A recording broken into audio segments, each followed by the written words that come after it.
बिस्मिल्लाहिर्रहमानिर्रहीम। अस्सलामु अलैकुम नाज़रीन, मैं हूँ आगा ज़मानी और इस वक्त मैं स्कर्दू बल्तिस्तान में हूँ। और मेरी खुशकिस्मती है कि आज हमारे बहुत ही अज़ीज़ बरादर अम्मार बाइकर आप सब बखूबी आगाह हैं और मुझसे ज़्यादा आप इनको जानते हैं। और ये दियार घूमते हैं, चप्पे चप्पे घूमते हैं माशाल्लाह।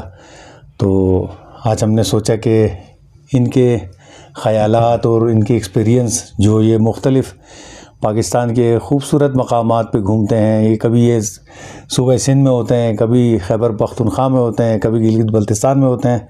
तो आज माशाल्लाह ये बल्तिस्तान में हैं और स्कर्दू में हैं।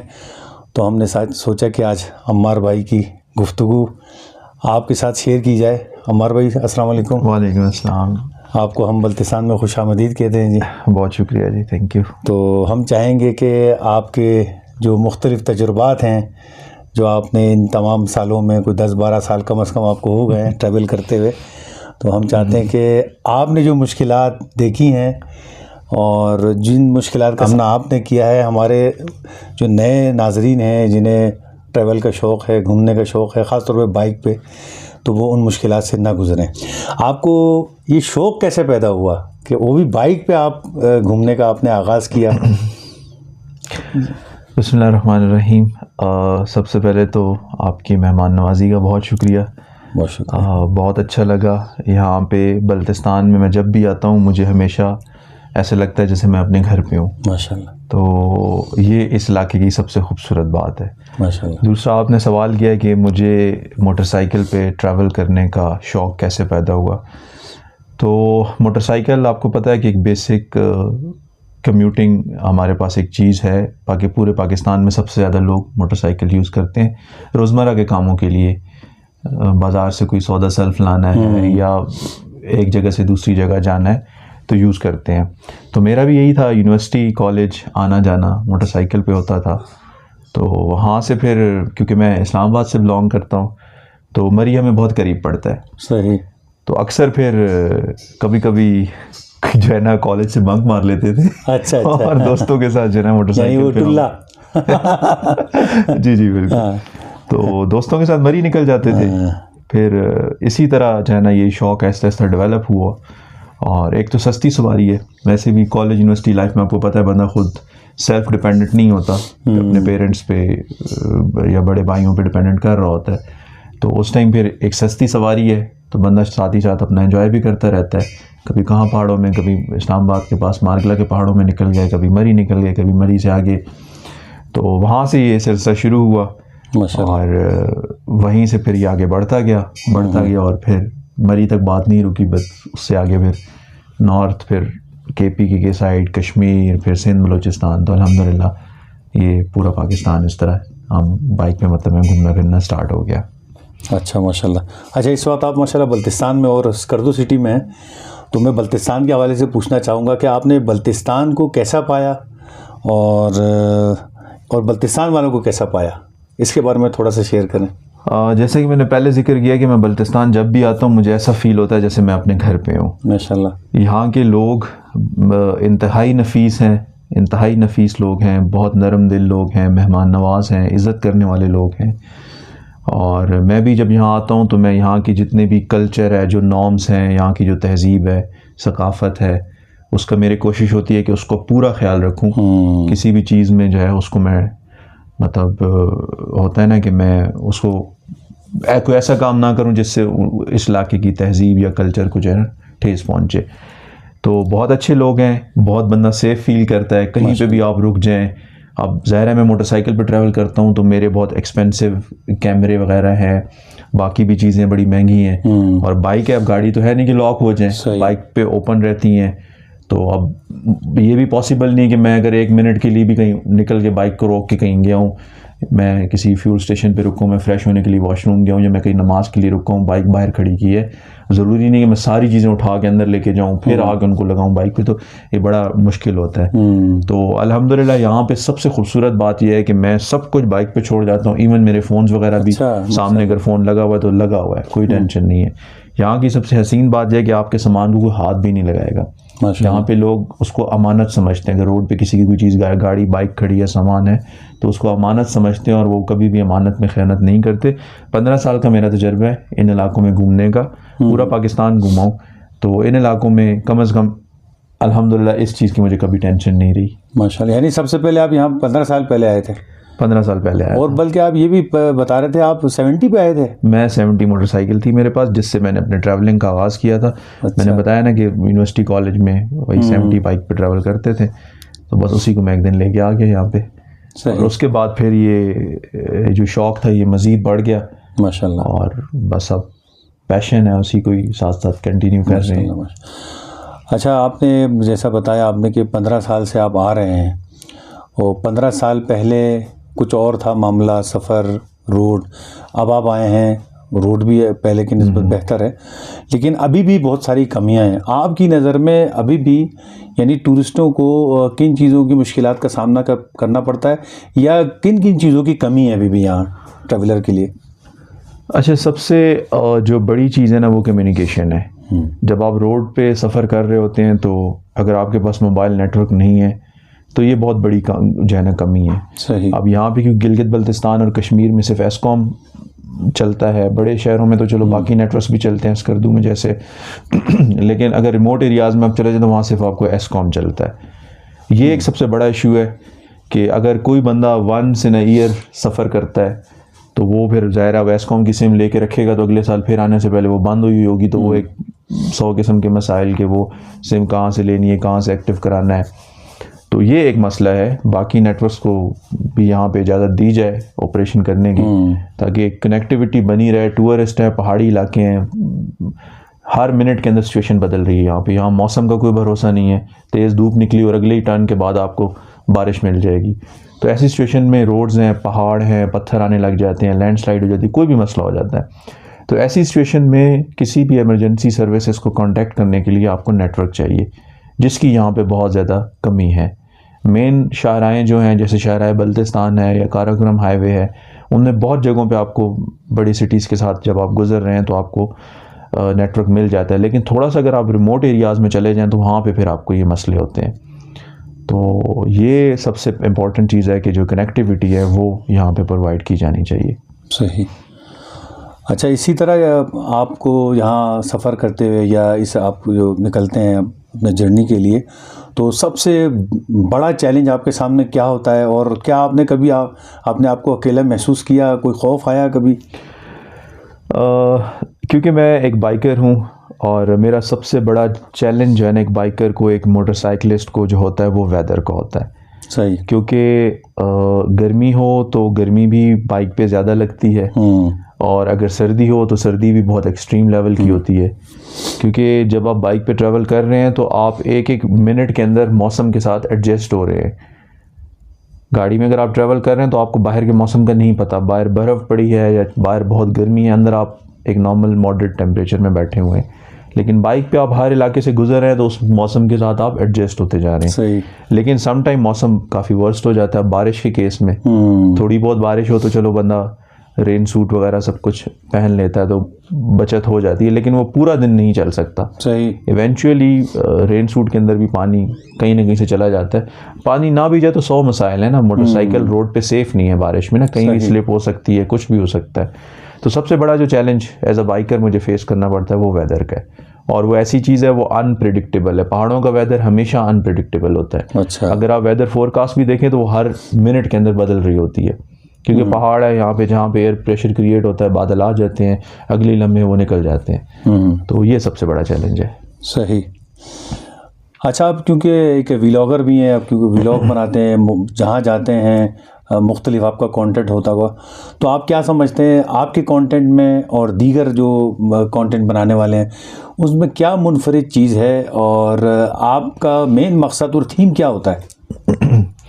अच्छा, ये जो डिफरेंस वाली बात है ना कि मेरे में और दूसरे कंटेंट क्रिएटर में क्या डिफरेंस है, ये तो ज़ाहिर है ऑडियंस ही बता सकती है बेहतर कि उनको क्या बेहतर लेकिन लगता है। आपकी तरजीहात क्या होती है? मेरा इसमें जो एक यूनिक चीज़ है ना वो ये है कि मैं ट्रैवलिंग के साथ साथ कैंपिंग करता हूँ। अच्छा। क्योंकि कैंपिंग नेचर के अंदर जाके नेचर के अंदर एक नेचुरल तरीके से रहना, ये सबसे इम्पोर्टेंट चीज़ होती है। तो मैंने अपने कंटेंट को थोड़ा सा तजुर्बा करते हैं आप? जी, मैं उसको खुद वो तो मैंने उसको थोड़ा सा डिफरेंट करने के लिए, एक यूनिक करने के लिए मैं कैंपिंग भी करता हूँ। मैं बाइकर होने के साथ साथ मैं कैंपर भी हूँ और इसके साथ साथ मैं हाइकर भी हूँ। समटाइम मेरा दिल करता है कि यार उस पहाड़ पे क्या होगा, तो मैं अपनी मोटरसाइकिल पार्क करता हूँ और मैं ऊपर निकल जाता हूँ। अच्छा, तो ये थोड़ा सा मेरे कंटेंट को जो है थोड़ा यूनिक पर्पस देता है। और दूसरी मेन चीज़, मैं जो आजकल एक्सप्लोर कर रहा हूँ ना, मेरी कोशिश है कि मैं उन एरियाज़ को, उन वैलीज़ को, उन वादियों को एक्सप्लोर करूँ जहाँ तक अभी आम इंसान नहीं पहुँच सका। सही। सिर्फ लोकल्स को पता है, उस इलाके के रहने वालों को उस जगह के बारे में पता है। तो मेरी कोशिश है कि मैं वहाँ तक जाऊँ और वो जो हिडन ब्यूटी है उसको मैं दुनिया के सामने लेके आऊँ। अभी रिसेंटली मैं ट्रैवल कर रहा था अगस्त के महीने में, मैं हुंजा वाली साइड पे। तो डिस्ट्रिक्ट हुंजा के अंदर एक आती है मिस्कर वैली। अच्छा। मिस्कर वैली खुंजराब की तरफ जब आप जाते हैं तो सोस्त बॉर्डर क्रॉस करने के बाद, सोस्त का शहर क्रॉस करने के थोड़ा सा ही आगे, कोई 10 मिनट की ड्राइव के बाद लेफ़्ट साइड पे एक ट्रैक निकलता है मिस्कर वैली का, जो कि इंतहाई हसीन वादी है और ट्रैक भी बहुत अच्छा है, रोड बेहतरीन बनी हुई है वैली तक। और उस वैली के बाद एक बहुत कदीम जीबी स्काउट्स के ज़माने का वहाँ पे एक फोर्ट भी है। जब जीबी स्काउट्स यहाँ पे होते थे ना, पाकिस्तान आर्मी से पहले, उस ज़माने का एक फ़ोर्ट है जो कि रिसेंटली टूरिस्ट के लिए पाकिस्तान आर्मी ने ओपन किया है। वहाँ पे अब वो है, वो मतलब आर्मी वहाँ, क्योंकि वहाँ से आगे वाखान कॉरिडोर अफ़गानिस्तान चाइना के डिफरेंट वो मंतिका पासेस वगैरह और बॉर्डर एरिया अटैच करता है। तो वहाँ पे फ़ौज है, लेकिन वो टूरिस्ट के लिए उन्होंने रेनोवेट किया उसको। जहाँ से थोड़ा आगे जाए तो शायद रशिया के भी बॉर्डर है, ताजिकिस्तान के एरिया, वो वाखान बीच में आता है, उसके बाद फिर ताजिकिस्तान आता है। तो उस वैली को मैंने एक्सप्लोर किया और believe me, I was the very first tourist to be in that valley. और मुझे पाकिस्तान फ़ौज ने भी जो है ना बड़ा अप्रिशिएट किया कि आप आए हैं, और मुझे बड़ा फैसिलिटेट किया कि मैं वीडियोस बनाऊं माशाल्लाह। तो वो वीडियो मेरी बड़ी वायरल गई है, क्योंकि नई जगह थी तो लोगों ने उसको बड़े दिलचस्पी से देखा। क्योंकि जाते तो लोग रहते हैं, लेकिन खुंजराब जाते हुए लोग उधर से गुजरते हैं, लेकिन कभी किसी ने ये नहीं किया कि यार हम जाके देख लें क्या चीज़ है। तो अब मेरी वो जो वीडियो थी, अब वो लोगों के लिए एज अ गाइड है कि नहीं यार, इन पहाड़ों के पीछे एक नई दुनिया है जिसको अभी देखना बाकी है। तो इसी तरह यही मेरा बल्तिस्तान में भी है कि मैं बल्तिस्तान में जैसे 5 डिस्ट्रिक्ट्स हैं, स्कर्दू, रोंदू, गांचे है, शिगर है, खरमंग है। तो मेरा प्लान है कि मैं इन एरियाज़ में जो बिल्कुल आखिरी बॉर्डर एरियाज़ है, जैसे लद्दाख है, फ़रानो का बॉर्डर है, थंग है, फिर करगिल साइड है, इनमें जो अनएक्सप्लोर्ड वैलीज़ हैं, पहाड़ों के ऊपर छुपी ढकी छुपी वादी हैं, उनको मैं एक्सप्लोर करूँ। तो अभी तो बाहर बारिश हो रही है, अल्लाह करे माशाल्लाह, आपको नाम भी बहुत अच्छी तरह याद है। बस वो शौक है ना, तो शौक। लेकिन वो खरमंग साइड पे तो आप वो खामोश से ऊपर नहीं जा सकते ना। बस अब जहाँ नहीं जा सकते, बॉर्डर एरियाज़ में कुछ सिक्योरिटी रीजंस होती हैं जिसकी वजह से वहाँ नहीं जाया जा सकता, तो वो तो एक मतलब ऑब्वियस रीज़न है ना। उसके अलावा भी बहुत सारी चीज़ें अभी हैं, क्योंकि हम पाकिस्तानी कौम है, हम आराम पसंद है, हम चाहते हैं जहाँ रोड जाती है हम वहाँ तक जाएं। सही। हम ना हाइक करना पसंद करते हैं, ना हम पैदल चलना पसंद करते हैं। यकीन करें, स्कर्दू में हज़ारों लाखों की तादाद में टूरिस्ट आते हैं, उन लाखों में से सिर्फ 1% ऐसे होंगे जिन्होंने ऑर्गेनिक विलेज देखा होगा स्कर्दू का, क्योंकि उसके लिए हाइक है। मसरूर रॉक वर्ल्ड फेमस जगह है एक, सही। उस पे 99% अगर कोई गया तो फॉरेनर्स गए हैं। पाकिस्तानी 1% होंगे जो शायद वहाँ तक गए हैं। तो हम आराम पसंद कौम है, तो इसलिए हम वो नहीं करते। तो मेरी कोशिश है कि इन इलाकों को लोगों के सामने लेके आऊँ, ताकि मज़ीद ये टूरिज़म जो है वो इन इलाकों में मज़ीद फैले। माशाल्लाह।